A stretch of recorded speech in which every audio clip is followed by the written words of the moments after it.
The ongoing row between Washington and a series of Sub-Saharan African states over U.S. used clothing exports stepped up at the end of July when the U.S. Trade Representative's office hit Rwanda with punitive tariffs on its new clothing exports to the states in return for Kigali's tariff on secondhand clothes brought in from the U.S. This is taking place under the U.S. African Growth and Opportunity Act. In 2015, Rwanda, Uganda, and Tanzania announced that starting in 2019, used clothing imports would be banned. The tariffs have been imposed in the interim.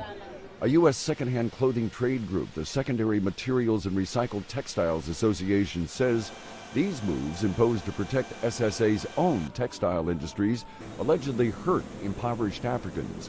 Via Skype from Atlanta, Global Clothing Industries CEO Lamine Ba.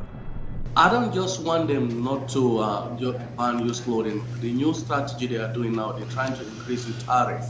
The customs of used clothing is becoming very expensive. Just trying to discourage people not to buy used clothing. The U.S. Trade Group says SSA importation bans would cost it some 40,000 American jobs.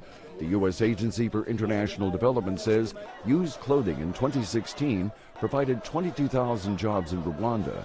It also provided 160,000 jobs in Kenya, 87,000 in Uganda, and 81,000 in Tanzania.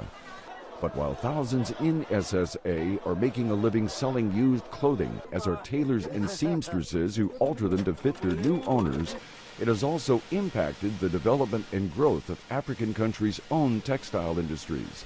A point made via Skype by NGO Aid by Trade Foundation's Tina Spide.